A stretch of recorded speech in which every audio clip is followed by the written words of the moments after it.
Hello, friends. I am Chevy. Welcome to my shed. How are you today? How's life in your world? How's things where you are? Hope it's fantastic. Everything here is great. Yesterday, I said we were going to talk about Mexico, so let's talk about Mexico. I'm going to start off. Chris asked some good questions because he was in Tulum last year, and this will kind of kick off the conversation. He said, "Did you do any of the cenotes? What was your favorite restaurant?" Mine was the Moroccan place in Tulum. I really hated the places that seemed built around getting the Instagram pic and the over-the-top cartel presence. And once again, congrats. Thank you for the congrats. No, I did not visit cenotes. I wanted to. I would have loved to. But this wasn't that kind of trip, and I had to accept that going in. And this was our wedding, and had this been Chevy going to the peninsula, it would have been a very different trip. I would have done nothing but cenotes and exploring Playa del Carmen and Tulum and Cancun and Mayan ruins every day. Like, it would have been a very busy trip.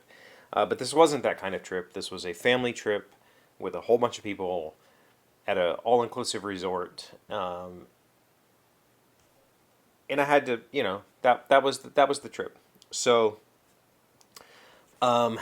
we landed in Cancun on Saturday the 3rd and we arrived at our resort, which was the Bahia Principe Grand Tulum, an all-inclusive, family-friendly resort.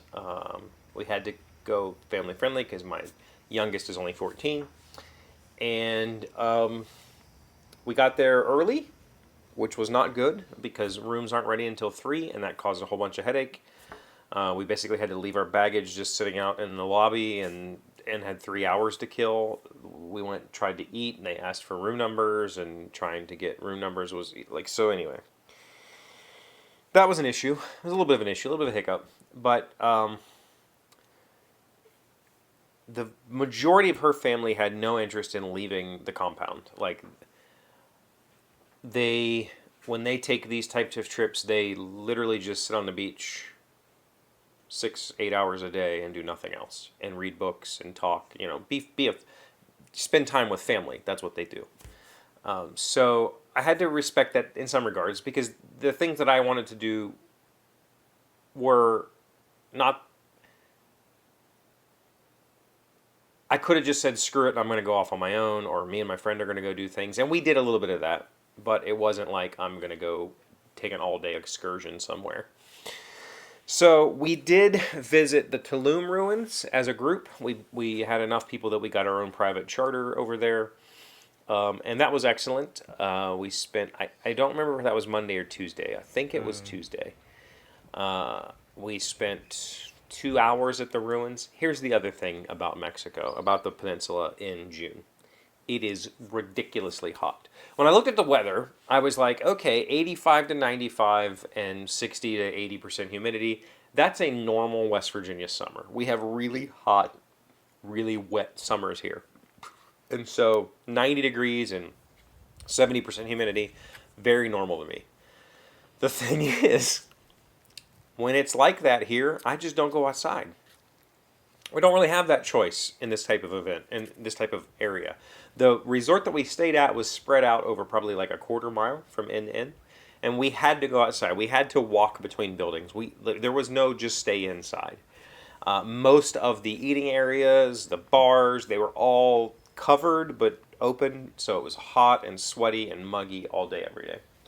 So we went to Tulum, spent 2 hours there. Me and my friend Jeff and my daughter Roland, my oldest, we spent the full time at the ruins. Everybody else did the tour guide part and then walked on out. I'm done, and they went back to the stores that have air conditioning and hung out. We explored and took lots of pictures. That's what I wanted to do. That was my biggest, I want to do this while I'm here.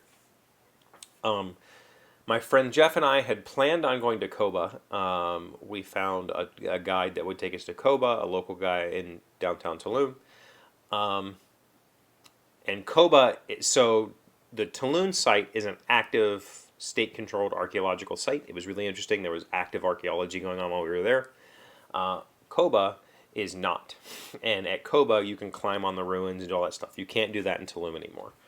So we had talked about going, but that was going to be an all-day trip, and that would have been on Wednesday, and my wedding was on Thursday.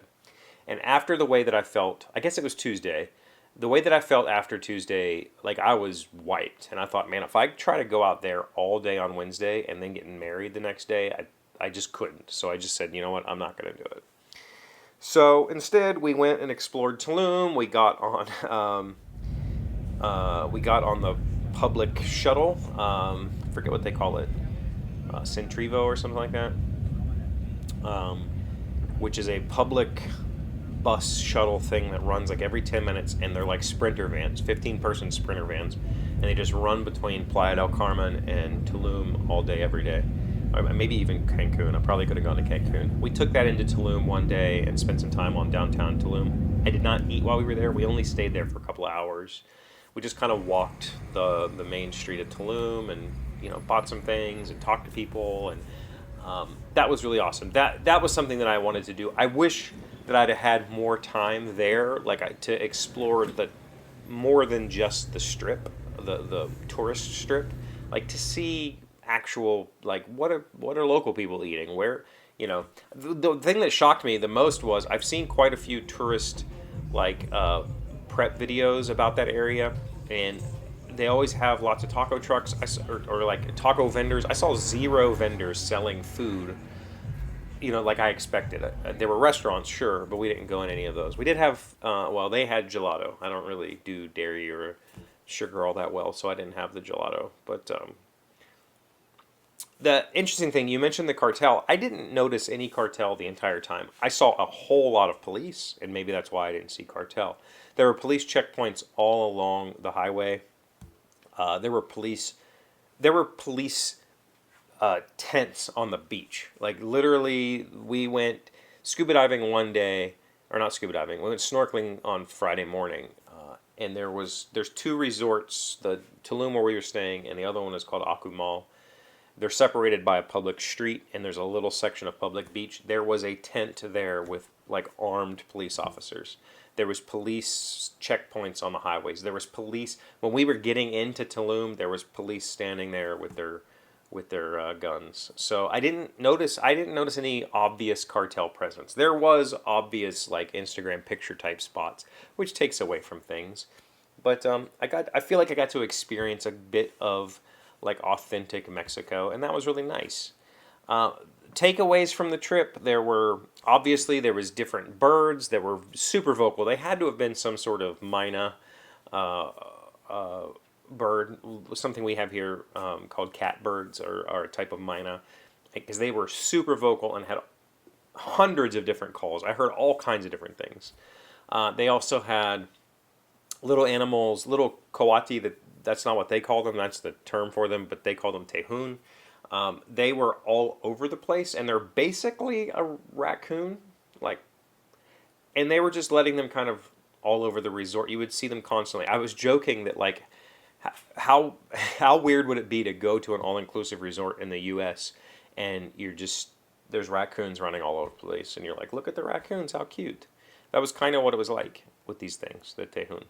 And there was another animal, I don't remember the name of it, but it was like a little miniature capybara. I mean, it looked identical to a capybara, but it was like smaller than a house cat. Saw lots of those, and iguanas. Black iguanas freaking everywhere. I mean, they would scurry out from under your feet as you're walking down the path. The other interesting thing I thought was, this is going to be mean to say, but it wasn't as dirty as I expected.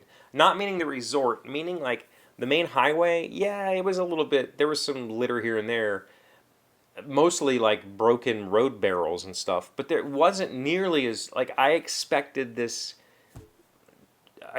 to be a lot worse off. It was not.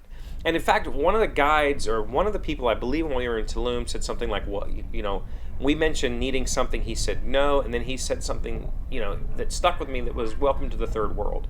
And, you know, if you go by the old world standards of U.S. and allies being first world, and the communist allies being second world, and then everybody else being third world, sure. But the modern day vernacular for third world means developing poor country. It didn't seem that way at all. They had everything. It was really like a nice trip. Their roads were nice, their buildings were nice, the people were amazing. They were all well clothed. Like it didn't feel like I was in the third world, despite knowing that I was in what we would have called the third world during the Cold War. Interesting enough, though, there was a lot of construction.